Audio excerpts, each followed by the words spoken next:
Recording in progress. All right, I consent. All right. Full consent. All right. So welcome back to the Dust and Snow podcast. I'm your host, Robert Rogers. And today we have Joey Biache with us. Joey, how you doing, bro? Fantastic, Rob. Thank you for having me. Yeah, man. It's sharing beforehand, Right, right. In love with life, man.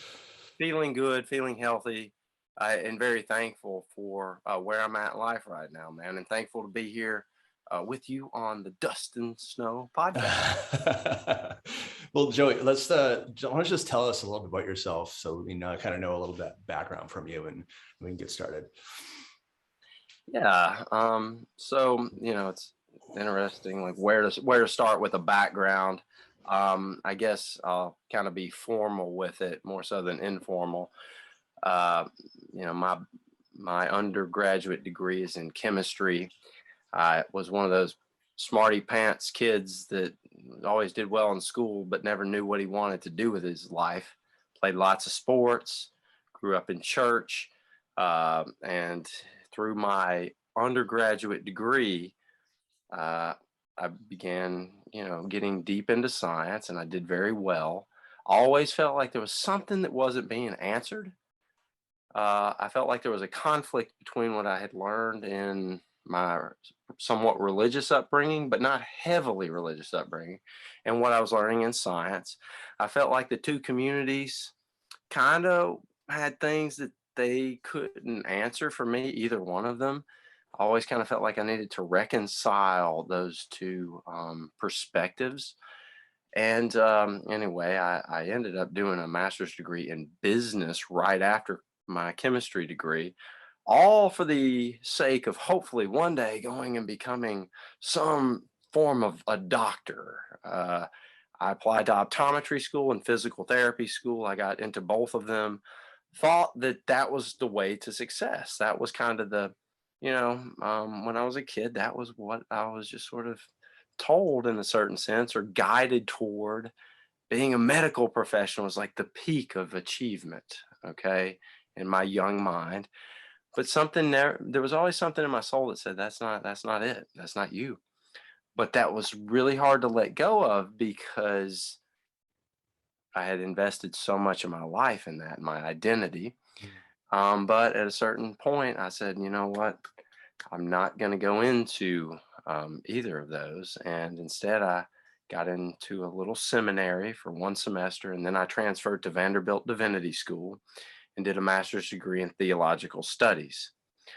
Another big factor of my life going from that whole science thing in medicine to divinity school was playing music. And during that time in my life, I started getting into the artistic side of myself, which I had never known. But You never knew that. You I never. didn't. And I loved music and I wrote songs with a buddy and playing in a band was like the greatest thing in the world. It also showed me a lot of independence. We made some decent money for some college kids, we put a little money in our pockets and I was like, wow, this is better than working at Kroger, or whatever. So, and then, divinity school, I got back in my body, met somebody that basically we discussed some of my ailments because I was having some arthritic issues already in my mid 20s, and he said to me, he said, because the doctors were kind of making me timid. Be careful now. You got to be safe. I don't know about you lifting those weights. And he's like, you know what, man? I think you're like a super athlete and you're not using your body. And I think it's a little pissed at you, and I was like, oh, Good insight. good insight. Great insight. Got into yoga. Okay. That was, I had read a bit about yoga. I was very interested in Eastern philosophy and Eastern thought because I was still trying to understand my Christian upbringing and something wasn't meshing. I didn't understand what's actually in the Bible. I didn't understand Jesus. I didn't understand all that in the way that the Eastern stuff helped me understand my home tradition better. Interesting. So anyway, yoga got me back in my body, and immediately I was like, this is going to be something I'm going to do in my life. I saw it as a platform for my physicality, also to express my intellectual curiosity and to help people. And I was like, this is cool stuff, you know. And anyway, I became a yoga teacher in 2011. I've been teaching ever since. In 2015, I started a business called Biache Yoga. My last name is actually Biache. I spell Biache Yoga differently because it's CHI in my business name, and my last name is CHEBIACHE. Oh, sure. But I was like, Chi, ah, you know, that's a Yeah, gee, absolutely. so anyway, in 2015, I started that, my business, and I was working in yoga studios and just not really, I don't know, I didn't feel like I was thriving. And I ended up going to Arizona and doing training with the Human Communications Institute, a guy named Michael Burnoff, and I did a certification in human interaction technology. Fancy What? sounding stuff, but Yeah, what is that?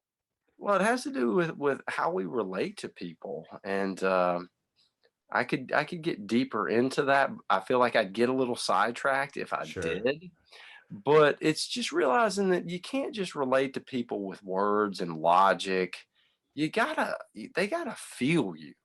Yeah. You gotta touch them. You gotta understand their motivations. Realize like, okay, well, there's two people in an interaction. What they have wants and needs. It's not just about my wants and my needs. Like, how can I create mutually beneficial situations and things like that? Mhm. After that, I came back and I was a little bit different. And I left a really wonderful yoga studio in the Denver area. It was a great studio, but I just wasn't thriving there, and it was hard to let go of. But I left and I started knocking on retirement community doors and nursing home doors, and they welcomed me. I had taught some chair yoga, and I was like, this is kind of neat. I like this. I love older folks. When I started doing that, my whole world opened up. And I've been working with retirement communities and nursing homes since. And now it's just grown. I'm working with places all across the country. Zoom is a wonderful tool that opened up at a certain point with the whole COVID thing and all of that. All of a sudden, it was the silver lining and the destruction of my business for a while. I had left Denver. I was living out in Denver because I grew up here in Tennessee, where I live now, Middle Tennessee, an hour south of Nashville. And I moved to Denver, and that's where I started doing all this in 2013 to 2017 is when I lived there. Sure. And When that I was when we left, met. Yeah. I moved to Toledo, Ohio. I Oh, maintained my business there. I had other yoga teachers teaching my classes, so it was a wonderful way to keep it going. I got a bit of passive income, and it helped me develop my business acumen a bit, even though I had a business degree. It's very different than actually learning how to practice business. sure. Up in the Toledo, Ohio area, Northeast Ohio, and Eastern Michigan. I grew my, business there. And anyway, I was coming back to Tennessee, building business in Tennessee with the hopes of coming back home. I was ready to come back home, and I'd been away for a while. I had spread my wings. I'd gotten out of the South. I grew up here in the South. Always wanted to see what it was like in the other side of the coin, so to speak. And I had all these plans, and then boom, COVID happens, right? And it was tough. And Um, so no, no, when COVID happened, you were saying that you went through a lot of like tough stuff, and I want to hear a little bit more about like what some of those tough things were, because I think we all can relate in one way or another to difficult things that happened in the last few years.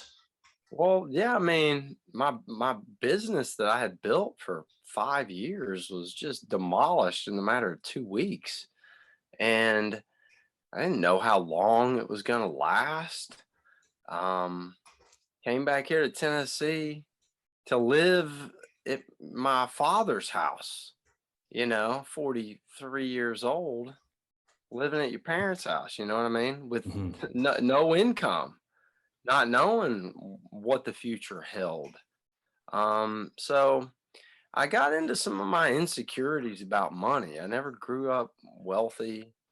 Um, and it was part of the reason it was such a challenge to go from that whole path of science and medicine and being either an optometrist or physical therapist was the fact that, you know, I knew my income situation wasn't going to be the same or as stable. And I had a pretty surefire path for myself. And I knew that it wasn't the way to go. So I went the road less traveled. And during that time, I questioned. I was like, man, maybe I should have gone the other way. My faith was really tested. I saw that my faith was a lot weaker than I thought it was, just Mm. true. And and kind of brought back some insecurities about relationships and things like that. And I think also just, as I've never it's not been my main pursuit in life is the pursuit of money. And that said, there's certain amounts of, I guess, I don't know. It's sort of like maybe it's in our nature to want to acquire more security, and maybe that's not to be shamed or Totally. seen as a Totally. lack of faith, but it's just kind of maybe it's literally in our biology that I'm supposed to, have extra meat around the house. I'm supposed to have big shed or big shelter. Well, You I know what mean, I mean? like, yeah, Whatever. in the Hindu philosophy, we have this thing called the Purusharthas, So we Uh-huh. have, and so Jung would talk about those being like the things, the sections of your life that make up the monad, and make up a complete person. And so we have dharma, the thing that we are, our path of truth, so to speak. And then we have our artha, the path of sustaining ourselves. And then Right. we have kama, which is, it's a natural thing. Having passion, having desires, that's part of life, man. We can't just do away with it. Kama oftentimes gets a really bad rap. And actually that's a big part of a lot of the things that I like to talk about, that we won't go into now too thoroughly, because these Purusharthas also have moksha. And so what you're talking about is like, I didn't think that I really wanted to have a lot of money, but you have to have enough money in order to do the things that you want to do. Otherwise, you can't pursue your dharma. And so, yeah, that's it's kind of like the thing that we resist will persist. And it's a base chakra issue, security, safety, you know. Um, Absolutely, absolutely. so back down to the bottom floor. Mhm. But the solace too is that I had been away from my family for a while, and I got to lean into my family, and I see how much that would be shamed in our culture. 42, 43-year-old man living back with your parents, you loser, and then you got all this stuff running through your head that's not your own. That's not how I would really think about it. That if somebody else told me that was their situation, I'd be like, I get it. You go do it. It's better to do that and take a minute, take a little stress off yourself in one of the most stressful moments. And plus, part of the reason I wanted to come back home anyway was because my parents are aging. Mhm. And I see all these older folks all the time, and then next week they're not there anymore. My buddy, he lost his mother, lost an uncle while I was out, living in Toledo, and it hit me. I was like, I don't, I want to be close to my family. I want to be there for them.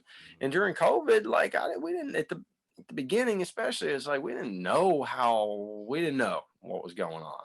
And I was like, I want to be near them if this is something you know, Yeah. world altering in that kind of way. If it was really going to be the bubonic plague, I wanted to be, I wanted to be dying. I wanted to be dying with my family. You know what I mean? Mm, mhm. So anyway, and it was like, and it was already part of my intention. And in some ways, it was the straw that broke the camel's back and made me do it. Maybe I didn't have enough strength on my own without the universe providing a little get out, get out the nest. You know what I'm saying? Mhm, mhm. Go back to the nest. Get Right. out of this nest and go back to That's the, right.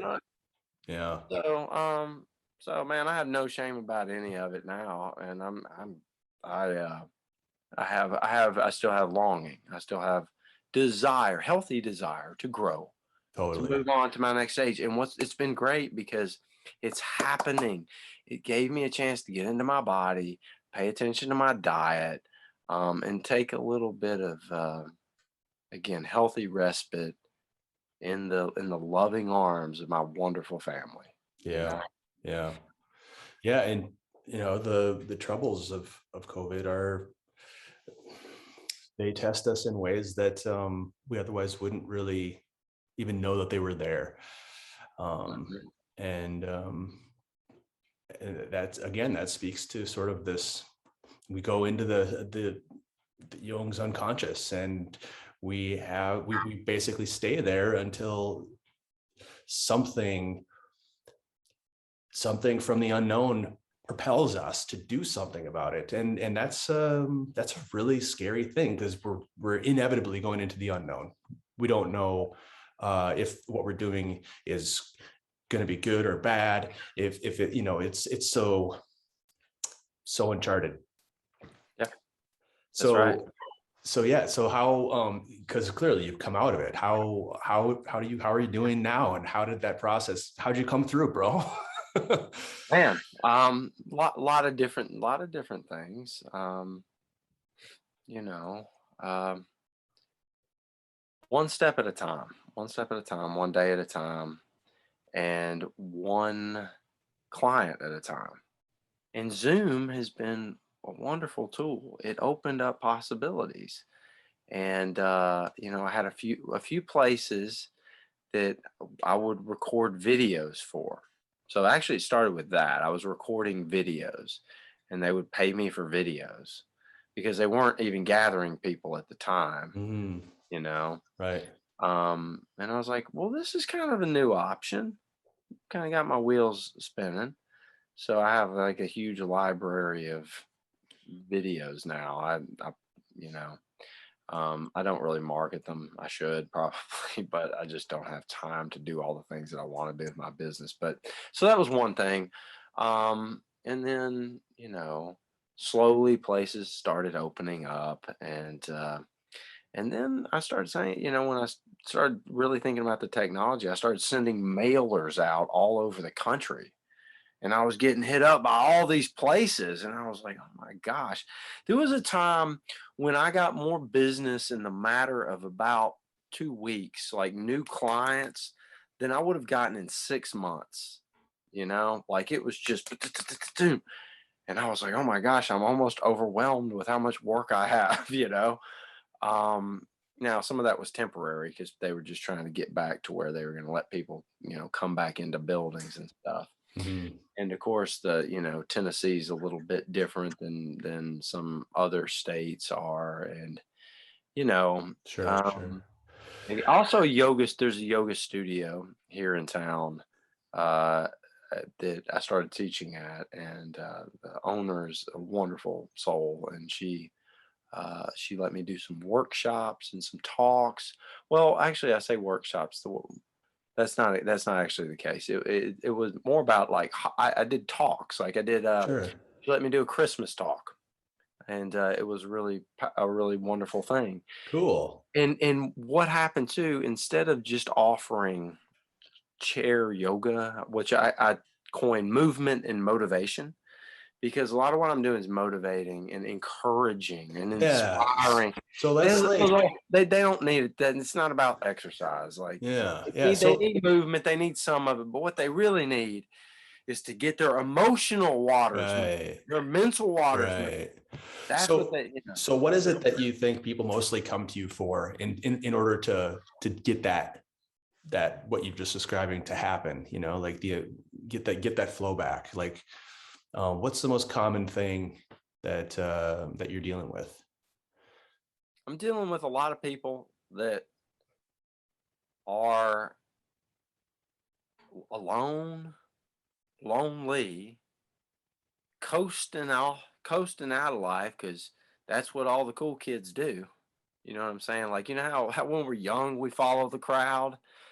When you're old, you follow the crowd too. And a lot of people are just kind of like, well, I'll die one day or whatever. They're just kind of coasting out, you know, or kind of in some ways waiting until that illness comes, and then you know, they're going through the process. They get kind of almost not technically institutionalized by their retirement communities, but they're just kind of going along with the programs of the communities. You know what I mean? There's not a lot of sense of a lot of times autonomy and like making their own plans. Like you Right. could knock on somebody's door and say, "Hey, you want to play bingo?" or "Hey, let's go for a walk." Structure is Right. so important, and there's a lot of loss of structure. There's also all these major transitions that happen, and nobody prepares them for these transitions. Nobody can really, I don't know that a person can be prepared, but all of a sudden a spouse is dead, and you're like, oh my gosh, my world has been rocked. What am I going to do? Then maybe you sit in your house for another 5 years, 10 years. You get more and more isolated, more and more in your head, more and more lonely. Mm. And then something happens, and then you leave the home and you go into this new place, and it's all scary and unknown and something you might have dreaded your whole life, you know. So that's a big transition. And you wonder why people forget their keys. Well, you're not walking up the same steps you're walking up 40 years. You know, you're not having the same Hmm. conversations with your spouses.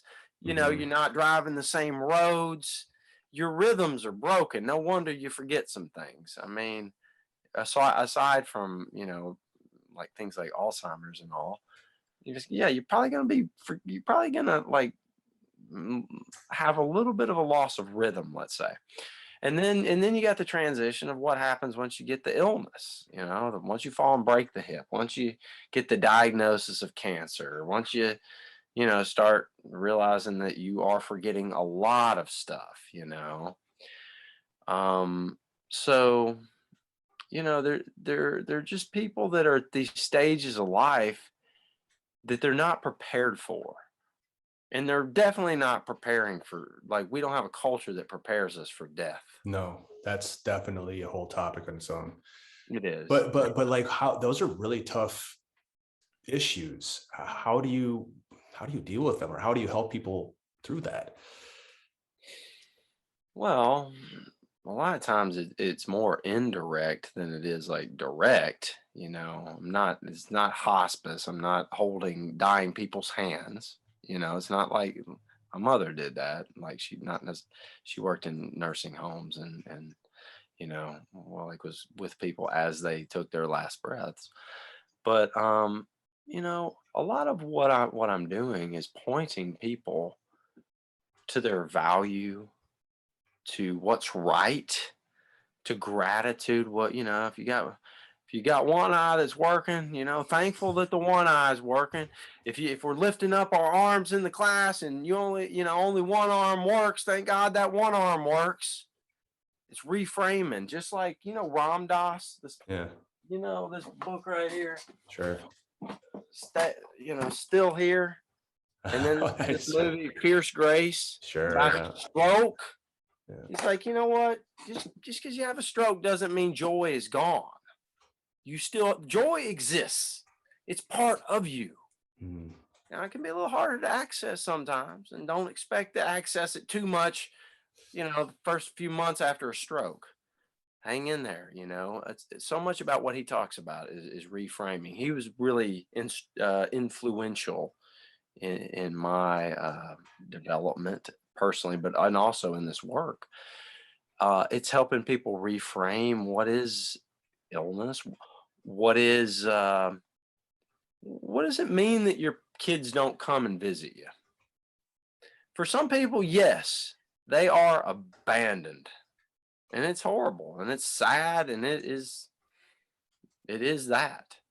For other people, it's kind of like, look, maybe it's actually a compliment in a certain sense.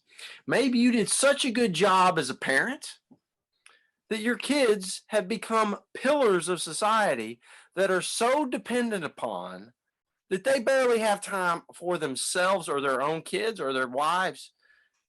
They'd like to come see you probably more than you know, but you did such a good job that they don't have time anymore, like you have raised independent children that aren't having to come here, maybe borrow money from you or whatever. You know what I'm saying? Mm. Um, so uh terms of loneliness. Maybe you hadn't met your best friend yet in life. Maybe you don't meet your best friend until you're 80 or 90 years old, holding hands, walking out of the world together, as Mhm. opposed to children walking into the world together.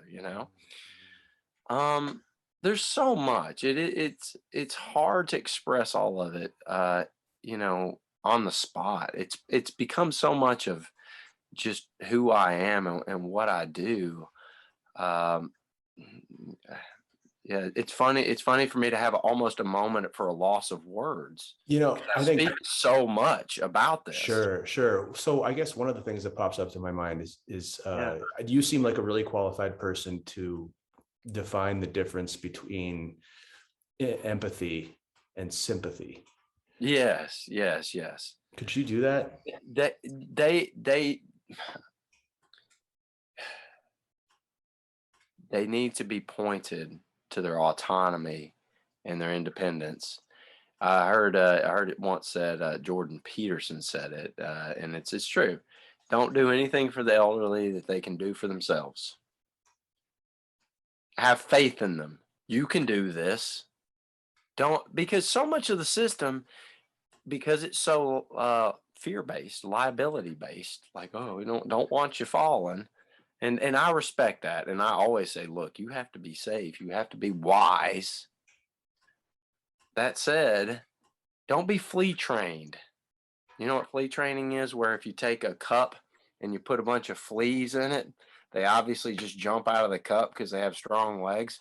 But if you put a piece of paper on the top of the cup, they try for a little while and they keep hitting the ceiling of the paper.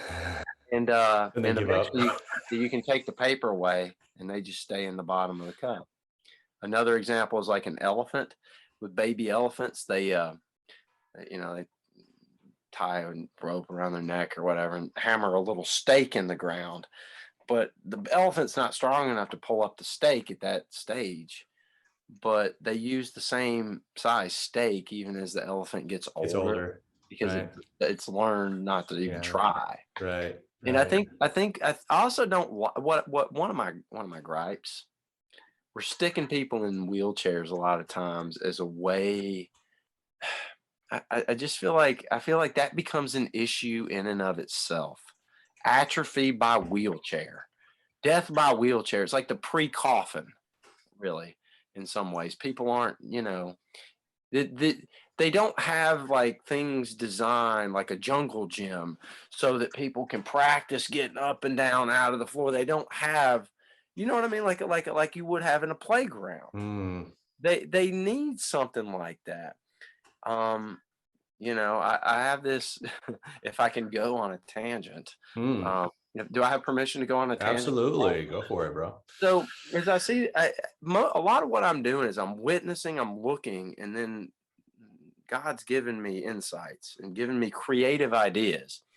So one thing I keep thinking about is the broken hip is the big deal, and that's one of the reasons people are so you got to be careful if you fall down and break a hip. The odds of a person getting back up, they're not as they're maybe they're not necessarily like small, but they're not as good as they should be.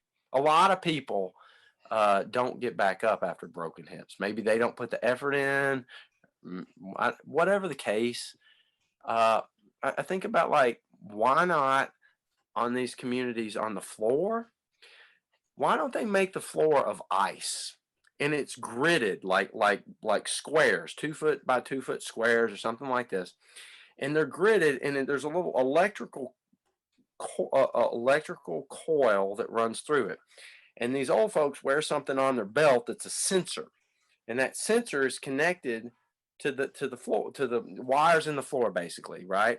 So that it senses if a person's about to take a fall, that whatever, like within whatever a 10-foot area radius, it all turns to water very quickly, and they fall kind of, maybe it's carpeted, and they kind of fall on the water carpet, but it doesn't break their hip, Mhm. right? Something like that. Just ways to make things safer for them so that they can take greater risks. Yeah. Risk is a part of life, and I don't necessarily have the answer here, but I just feel like sometimes that well, we don't invest in our elderly. We No, we do don't. not invest in the elderly like we should. Uh, I don't think your idea about ice is very financially viable, but the idea of it is right maybe on. maybe it's air. Maybe it's Well, like or just like what if, they have people who have suits. I mean, the suits are super expensive, but where you can, you reduce the amount of help that you get so that when you're walking around and then maybe the sensor feels that you're about to fall. And so the robot kicks in and keeps you from falling. Something like that could happen, you know. there's something called hip air. I've looked these things up. They make pants out of the same stuff that airbags are made out of. They Mhm. have a sensor, so when you fall, it puffs. Whoa, Stuff it can like sense you falling, so it puffs yeah, before you hit the yep, ground. Wow, yep. that's It's pretty impressive. pretty cool stuff. I also think about this, like the wheelchair. Imagine we could get outside of our conception of the wheelchair, okay? And think about think about yoga. Like, imagine that the wheelchair actually, and some of them do, most of the time, what I'm seeing anyway, when it comes to modern wheelchairs, it's more about how well they go over curbs and stuff like that. Not so much like you can push a button and it will assist you to stand up, that you could, Right, literally put right. something that would help you lift More your mobility in arms, general. that could Absolutely. twist you, and Well, they're adjustable, so they're not sitting in the in the same same, darn well, position and on top of all day that, just long. like the idea that people have been talking about how sitting is the new cancer. It's basically like sitting. If we can just get out of the typical chair posture that we've for some reason adopted since I don't even know how long, uh, mostly because we've become more and more sedentary as time has progressed. If we can just get ourselves out of that position, a lot of people have standing desks and whatnot, but just that by itself, I think, could make a lot of help, fix a lot of the problems. Yeah, Um, yeah. I mean, but doing it in a creative way where it's like fun or it's somehow you're not doing it just because you're supposed to do it. You make it like you say, you make yourself actually more functional in general. okay, perfect, Rob. Think about this. Limiting unconscious, limiting mindsets. In most people's minds, whether they realize it or not, they have this conception in their head about aging that goes something like this. When I go from 70 to 75, I'm probably going to go downhill a little bit. 75 to 80, a little more. 80 to 85, down more. 85 to 90. You could go from 80 to 85 and become healthier, have more functionality, be more flexible, be stronger. But if nobody is ever given that as a possibility, Right, the right. likelihood of living into it is less likely. Yeah, I mean, how many people do you know that that's the case? And it's probably not many. But just because the trends show that doesn't mean that that is the way it not has to possible. be. Totally. So it's almost like giving people, in some ways, some new ideas, new possibilities. Like it in a lot of aging too is we age by example. How were their parents at that age? What did their Hmm. grandparents look like? Hmm. So I tell them, I say, you may not see your kids and grandkids as much as you want to, but when they see you, you're still making an impact, even if you don't think they're listening to anything you're saying, because there is a gap of relatedness that happens, that we don't go and sit at the feet of the elders and look at them as, you know, encyclopedias of wisdom like maybe other cultures might. Instead, it's kind of like, or oh, like we used to.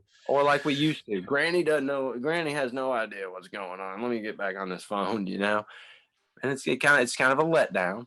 Um, so lost my train of thought a little bit there, but Well, yeah, to me, another aspect of that is the issue of retirement. You spend your whole life saving up a bunch of money to do all the things that you wanted to do with your life. But by the time you're there, you didn't do it enough self-care to actually be able to do it. that's You know, right. it's painful and difficult to get on a plane and fly to Greece, or to, you know, go do those things that you said you wanted to do when you were younger. And so there's some, like you said, there's a process of making your assumptions are going like this, where again, in ancient times, there was this tradition where you grow up, you go through you're a brahmachari, which basically means you're a student of life. And then you become a grihasta, which means you have a house, and your job is to take people in who, you know, be a good host. And then you become a vanaprastha, which means sometimes you're at home and sometimes you're out in the woods, because you're heading into retirement and you're starting to, you know, let your children start to ushering them into taking care of the business. And then you become a sannyas. And the sannyas is the person who has renounced the world. And in those times, people sometimes would become a sannyas to the extent that they just walk around naked. And they really go out and they are totally like renounced everything as if they are dead. And all they want to do is realize the ultimate, because now I'm about to die. So if I haven't yet, now is the time for me to devote myself entirely to the inner world and really unite and get to know myself and realize the soul. And I don't think that we're not our culture is not really what's the word? We're not geared to do that right now. And we're not really even close. Yeah, it's kind of like we're entertaining them to death. Here's some entertainment. Here's some television. You want to play some bingo? You know, it's snack time. It's, you know, almost like a school. You know what I mean? Like for kids. And Well, and you know, I'm being somewhat ungracious, but I'm exaggerating to some measure. But what I'm getting at is the substance. That's why they love what I'm doing. yeah. I am bringing them substance. Mm-hmm. They're like, oh, this isn't junk food. This is some stuff here. Like, it's resonating. it is. It's resonating profoundly, man. And I am so blessed to be a part of this. I had no idea I'd ever do this kind of stuff, man. I was, you know, but anyway, I hope that we could, you know, as a culture, start to think more deeply about living into these latter years. So let me say it like this. When we ask a kid, what do you want to be when you grow up? You know, we think about in our 20s, 30s, 40s, maybe 50s. We're not thinking about what kind of 80-year-old do you want to be? What do you want to be when you're 90? What do you want to be when you're 90? You know, and it's an important question. I see the ones I want to be like. There's a lady that came to my class, 103 years old. She had so much spunk and charisma, and she was sharp. And she was like a little light bulb firecracker. She had more energy than half my friends.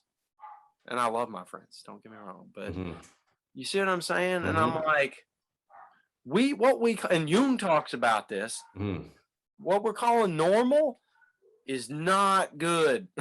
It's not good. Right. We don't want to be normal like what looks normal, because, you know, there's something unhealthy. There's something not bubbling with life. Mm-hmm. And Yeah. it's kind of like, if you think about how animals get domesticated, you know, the healthiest dog, he's the one that's getting in trouble in the house. He's got all the energy. He's loving everybody, jumping on everybody, right? And it's like we're disconnecting from nature too soon. And of course, as we age, it makes sense we start to become less and less connected to our nature. We become, we become less physical. That's one. Okay. But check this out. I actually think that maybe there are some 80 and 90-year-olds that are more connected still to their animal nature, their wild animal nature, Mm-hmm. than some 15-year-olds, let's Mm-hmm. say, because of the technology. Right. You get what I'm saying? Oh And yeah.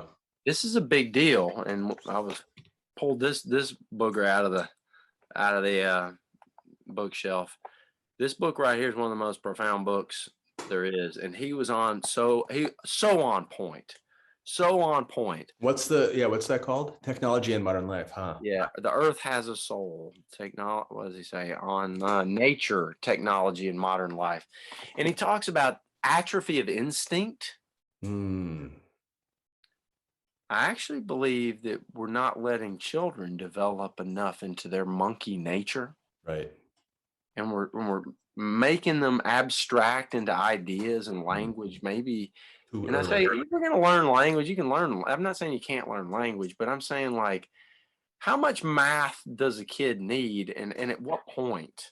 I mean, is all that rationality and science and doing problem solving all that helpful, especially when it comes to the health of us as a species, Mm-hmm. versus letting these kids climb trees I mean, why were we not climbing trees when we were 20? It's like, I uh, still was. yeah, no, well, good for you, man. I'm jealous. I still Um, am even.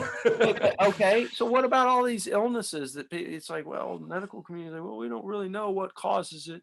Could be a lot of things, and there's some reality to that, but I can't help but think you sticking a child in a desk at age 5 immediately for like 6 hours a day isn't in the best interest of that child. Mhm. I'm pretty passionate about this. Imagine this experiment. You had uh, twin puppies born on this, obviously on the same day.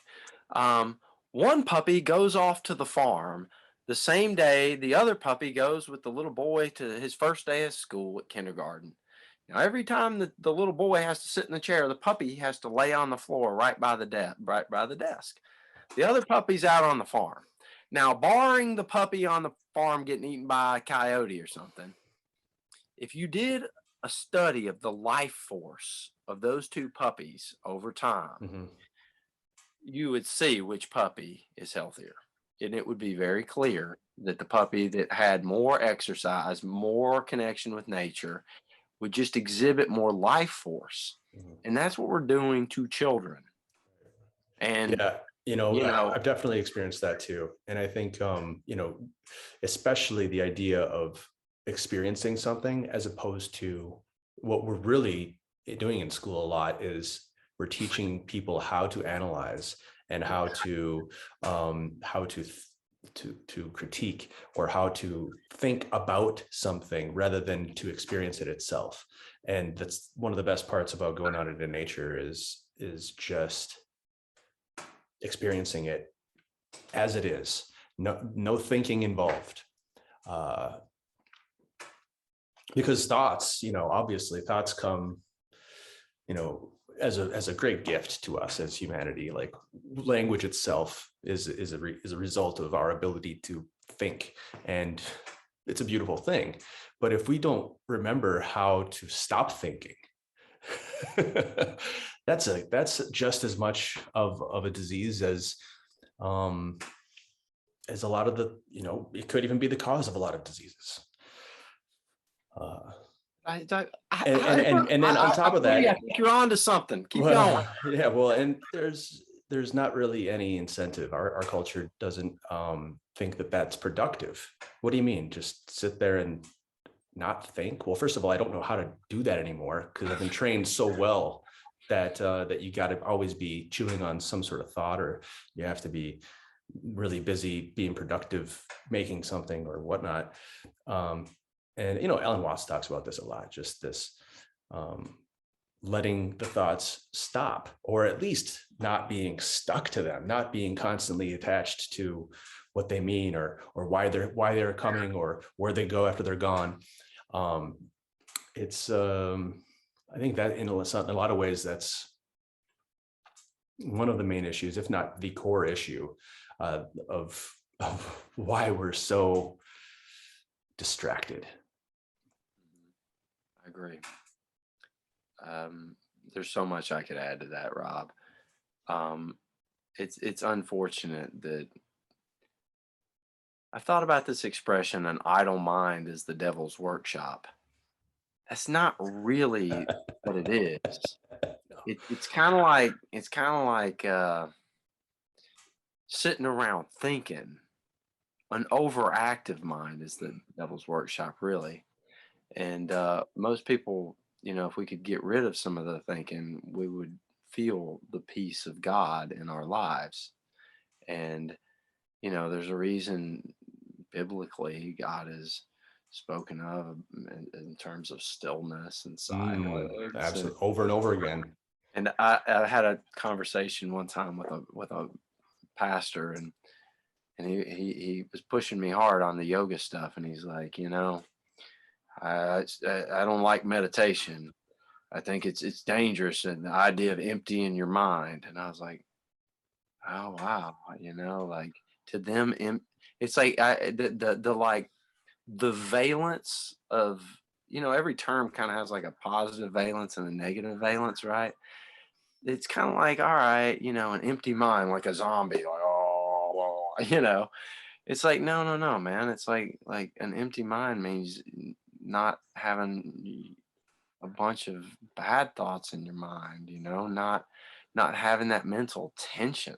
Hmm. So much mental tension in our Right. culture. So one of the things that I think is really a cool quotes from a permaculture course that I took was, there's this really cool farmer. Uh, his name is Connor, and he has an awesome farm. And he was saying, uh, a big part of being a permaculture farmer is just observing. So, uh, in the early morning and around the time of sundown, I just go out to the place where I can see the most amount of my farm, and I just observe. And someone, mentions, don't just stand there, do something. And he said, I figured out, to be a good farmer, you don't just do something, stand there. Because, if, and especially thinking about that in terms of taking things in. And that's where what we're talking about, emptying your mind. Emptying your mind doesn't mean taking things out. It means opening up so that all the chatter isn't the primary content. You're opening up so that there's more is allowed to come in. There might be still some chatter here and there, just noticing things. So look at that, but the bulk of what's happening, and this is where, to me, meditation really is that emptiness. It's not that it's empty of anything. It means that it's empty in its receptivity. Mhm. And I think that's kind of a lot of what Meister Eckhart talks about in the generosity of God in his descriptions. And, yeah. Yeah. As someone that was so academically trained, uh, one of the biggest struggles in my life was trying to intellectualize everything and understand everything through theory and abstraction and problem solving. And 75 80% of people prefer this, and somebody, should I do this? Well, what if, and you try to like figure out, well, if I do this, then this will happen. And you keep trying to see around the bend. You know what I mean? And it's like, and then you look around the other way and it's just like, you can't see around the bend, which is exactly why faith at a certain point, a trust in something unknown. Because when you talk about emptiness, it leaves us, I think, there's a connection between emptiness and the unknown. It Mhm. opens us to the unknown instead Mhm. of us just continuing to wrestle with what we know Mhm. and try to make sense of what we know in a new, put the two and two together to get the four. It's kind of like, sitting back and, you know, letting an intuitive flash happen as your answer as opposed to calculating your answer. Right. Right. And that always comes only after you've created the space for it. And that space, and this is another thing that Alan Watts says, is it always comes um, as a surprise because you've created space for it. You're not looking at a bunch of things that you already know. You've allowed there to be space for this thing that you don't know, and then something always comes out of it that cracks you open into a new thought, let's say. Hmm. And I think the more that we open ourselves to that, the more that crack grows and creates a whole realm of growth from it, that we can take what we know and actually deduce and allow that reasoning to abstract itself into a bigger realm of understanding. But it all starts from that crack of the unknown, of that not knowing that has to be there. Hmm. Uh, Have you ever done much like silent retreats? Have you done many of those where you don't speak for a day or two or four or a week or whatever? Because I yeah, have. I've never really practiced that, and I think that I would like to. you definitely, I presume you definitely would. I did it once, um, and it was awesome. I loved it. We weren't entirely silent. We spent about 8 hours meditating most days, sitting and then walking around the dojo, and then sitting and then doing tai chi, and then sitting, and then I think we probably would have breakfast, and then sitting, walking around the dojo, sitting, tai chi, sitting, lunch, like that. So Mhm. it wasn't straight sitting like Vipassana. But what happens, I had never done anything like that before. My meditation normally is full of vibrations and mantras and techniques. And it was very surprisingly easy for me to do it. It felt very liberating. Um, and it was like one of the first times that, since I started doing mantras, it was the first time that I consciously like decided to drop them and say, no, I mean, every once in a while they would pop up just because of habit, but I wouldn't consciously use it. And it was surprisingly freeing. Kind of surprised after looking back that after that experience, I didn't get more into it. Kind of just went back to the mantra stuff. But yeah, I think that there's a lot, especially when you do it in a group. When you do it by yourself, I've been doing that lately too, and again, I'm loving it. Uh, but it requires a little bit more mindfulness, a little bit more like there's a little bit more intensity. You have to keep your libido in like between your two eyes, because otherwise you'll fall asleep, or at Yes. least I would fall asleep. Mhm. But when you're in a group, there is a something about being in a group energy where you're able to kind of, you're doing it together, and it's a lot easier to, whole body tingles with awareness, and you don't know why, but you're just excited Mm. about, it's like your little child or something. It's very, very interesting. But Mhm. is there a place that you can do that in Tennessee? Or is there Well, like go out in the woods. oh, dude, absolutely. I, there's a, oh my goodness, I can't think of the name of the place. A huge place about an hour and 15 minutes from here. The place that Sadhguru founded. Well, they definitely do That meditation you know there. what I'm talking about? I Yeah, can't. absolutely. I've never The been Isha there. I Institute. haven't been there as You're close. a yoga teacher. I know it's like that close, and I haven't been. I do plan to go at some point. Well, I guess I don't plan to go. I have it in my intention to go.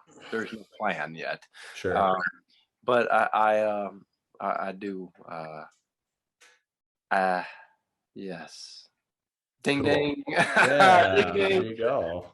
Um, Right next door. because because I think sometimes we I want to jump to having answers and want to provide insight, and my work is I'm doing a lot of that, right? I sometimes incorporate more space in my classes for the residents to experience the quiet.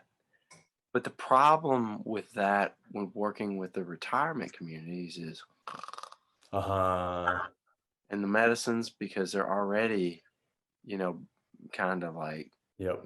nodding off a lot of times. So I bring a lot of masculine into what I do uh, because they want the activation. They want that when I leave, it goes back down to the low hum. You know what I mean? Uh, in yoga classes, though, I definitely do a good bit of that, and I realize how much everybody that's active and kind of out in the world working needs a minute just to like zip the mouth for a minute, just listen, just just let the thoughts go. Don't need the words right now. Just observe. So yeah. Yeah, especially after doing like a yoga class. And if you can't necessarily be as mobile, another thing that again you want to be careful with, but to stoke the fire is just some breathing exercises. Mhm. And especially after, well, I guess maybe as a good warm up before, and then once you're once you're done or at the end of the class, then you do have those moments at the end where it can be you're awake enough and to go still and Right. still be not lulled to sleep. Yeah. Right. Right. Yeah. And it's an interesting consideration what we need in each moment. Like, even as we get quiet and I'm not talking as much and like practicing this, I can feel my own sleepiness come on a little bit. I go, Mm, oh, I'm a little tired. Interesting. You get that awareness because I'm going, going, going, going. I feel very, I feel my energy moving hard. hmm But in the quiet, my body's like, oh yeah, hmm Um, and it's amazing the awareness we get when we're in that. And you know, For sure. For it's uh, sure. it's it's just fascinating what we learn from yoga. Uh, the body awareness, the breathing awareness, consciousness. What we were talking about a moment ago. All the thinking. This book right here, Power versus Force, Dr. David Hawkins, and I know are familiar with him. But of course, he has this like map of consciousness right here, and obviously we don't have time really to go through all of that. But reason is up pretty high on the scale, 400. All the stuff down here is the lower, kind of like the lower self. He says something like 80% of humanity spends most of their time down here and all this stuff. and it's like kind of not really fulfilling. It's sort of like taking more energy than giving, um, kind of being more needy than generative. But up here, we start experiencing more generativity in our lives, and reason is pretty darn high. But what he says here is pretty fascinating. He says that most people do not get beyond reason. They stay stuck there if they climb that high. He says that it's like, what does he say? It's a paradox. He says, although reason is highly effective in a technical world where the methodologies of logic dominate, reason itself, paradoxically, is the major block to reaching higher levels of consciousness. Transcending this level is relatively uncommon in our society. He says the good thing about it is that, I mean, when we're in reason, we're at least not just totally at the whim of emotion. But this is where, in our modern world, there's with all this talk of science and all of this shoving of science as though like this is the ultimate truth, this is the way truth is, you know, it keeps us from being in love with life and each other. Really. And it keeps us from experiencing joy and ultimately peace, Yeah. you Yeah. know? Yeah. There's so many intellectual battles, and it's cool to know that there's something beyond it, in that some of humanity will find that. Some of us will stabilize more into love one day. And he talks about, as we get into love, he says that it is, as it becomes more of a constant state for us, unconditional, unchanging, and as it becomes more permanent, that's when we really start to experience joy. And another thing he talks about is, even as we start getting up into love and joy, we'll still slide down sometimes. We'll get into desire, we'll get into, anger, we'll get into pride. But that doesn't mean we've like fallen off. It's just that, in order to really stabilize these states, it takes some time. And I Yeah. think getting a glimpse of these states is what's so important. So that's like when people are arguing, Right. like, love them. You know Right. what? Validate something and love them, even if we disagree. And that's one of the things that I wish our culture, and I pray for our culture, that we are able to get past some of this. So what are the ones that are above reason that you're mentioning here? Love, joy, and peace, and then enlightenment. That's what he Huh. says. Now, Interesting. I mean, Interesting. yeah. Because it's there's the, again, from I'm sure you've heard before, Sat Chit Ananda. You've heard, Sat is pure being, Bliss. and Chit is unbound consciousness, or unbound, unbound awareness. Yep. And Ananda is percolating bliss. Mhm. So Satchitananda is sort of like a three sided, it's really one thing. Okay. And a really cool aspect of it was, Sri Aurobindo mentions, is that they're, all three of them are what we would call ahetuka, which means unstruck. Hetuka is struck, and ahetuka is basically that which is related to or the son of that which is not struck.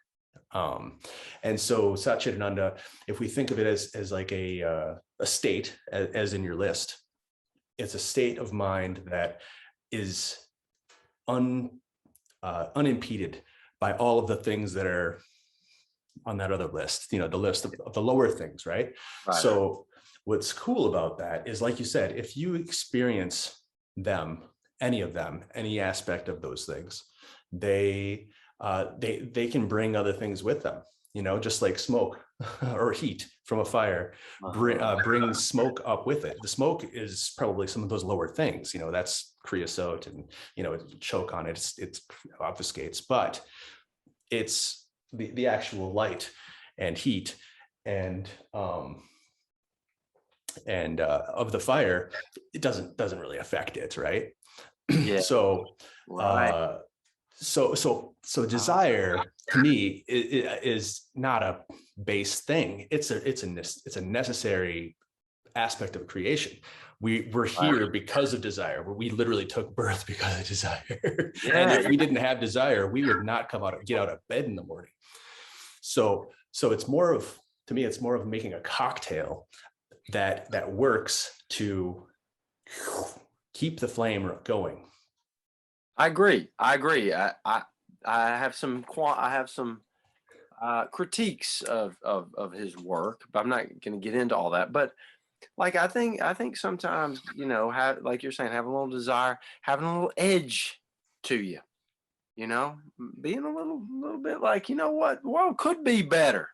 It is perfect. It's perfect and could be better.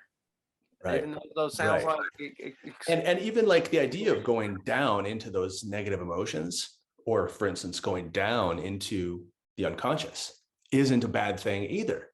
A big aspect of yoga is being able to go up and down freely. You're sort of like a mercurial figure in Greek mythology, because Mercury is the one who guides the people who die down to the underworld, and he's constantly traversing that's right. the normal world and the underworld. And so that's the goal isn't to not have these emotions. The goal is to associate with the Sat Chit Ananda, so that when you go down, like Jesus would say, you're in the world but not of it. You like a lotus that grows out of the mud but is untouched by it. Mm-hmm. Yes. And Mercury, Hermes wears the sandals, the with the winged sandals, because he's got to get out of there quick. Because you kill as they say, don't kill the messenger. That's right. Look, I'm angry right now because I got something I got to tell you because I love you. I'm not really angry at you, but I'm expressing some anger because I love you. Right. And it's like you're talking like the fire and the blend. Totally. Right. Or like grieving, like I love you. Stop with the drinking, like you're killing yourself. Don't you know how amazing you are? You're better than this. You're doing the not you thing. You know what I mean? Like, Yeah. so I thought a little bit about this and like how I would judge myself for whatever one of those quote unquote lower places was. And I always thought that there was something I wasn't being told about them, that there was something positive about negativity. There was a seed a positive in there. Interesting. That's Right. you're touching on something now. Huh? Well, and how about this? Like neutrality. He puts neutrality right above courage. So neutrality is a pretty high place. It's a pretty good place to be. I'm good with, I'm good without. Mm-hmm. When we think about things that go on in the world, there is a positive neutrality to certain things. Like, okay, I'm all right one way or another. It's a positive thing to be neutral in a certain situation, right? Other times being neutral might be kind of negative, and it might not be we should not be neutral about everything. It's like Arjuna, he's like, wait a minute, I don't want to kill my family. I don't want to kill my gurus. Maybe I should just stay neutral and just stay out of this matter. And Krishna's like, no, bro. Yeah, right. You go out there and you kill those guys. Because if he didn't, then the greatest peace wouldn't have happened. If he wasn't there, he was one of the main warriors. And so if he pulled out of the war, their army would have been majorly shorthanded. So neutrality can, also be, okay, well, you just got a lobotomy. Now you're neutralized. Yeah, right. That's right. That's so, okay.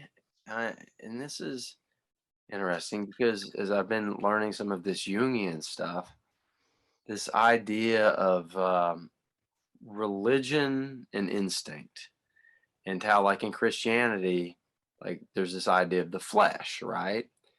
And if we're not careful, we start to think that every time we get angry, we're in our flesh. Every time we get upset in any sort of way, we're just being fleshly. And I feel like that can get people, I think that can create a lot of self hate and actually make things worse on people if every time they get angry, they feel like, um, You they've stuff it done down, something and wrong, that goes into the bag. And that's, Right. for instance, have you ever seen Inside Out?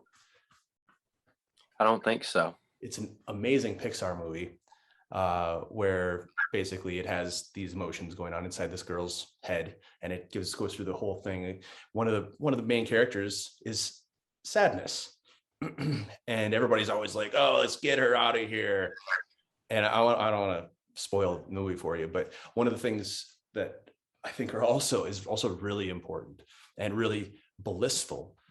We miss the full spectrum of what bliss really represents. Bliss is also feeling a deep sense of grief, and Yeah. because we're scared to feel deeply, and it's dangerous to feel deeply, and that's a very, very bad precedent. Um, hmm It and so is. Yep. and It, so these concepts to me are why I'm so interested in what you're doing, because you're dealing with those people's issues and you're obviously doing a good job at it. And do you have anything coming up that we can see more from you?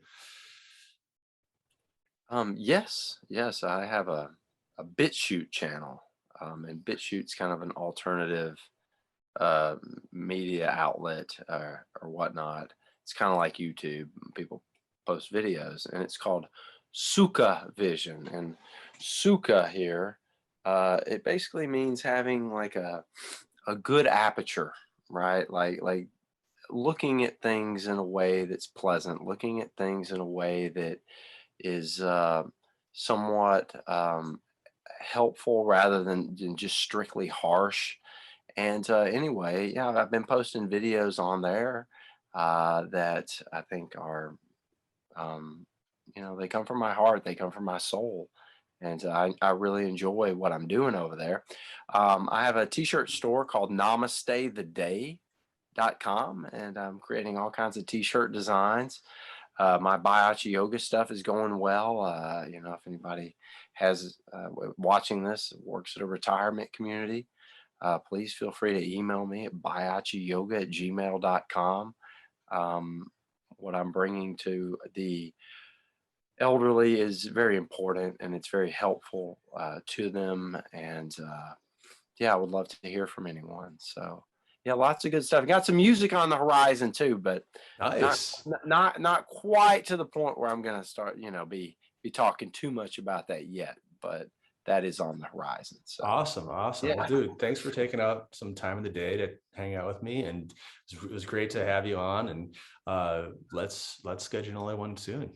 absolutely, absolutely, Rob, and thank you so much for having me. I'm enjoying your channel. I watched the first Jung video a couple of days ago, and I look forward to seeing more of them. So Right on. appreciate it, There man. will be more. Awesome, awesome. Cool, bro. All right. Well, yeah, we'll end it here. Thanks for watching. We'll see you next time.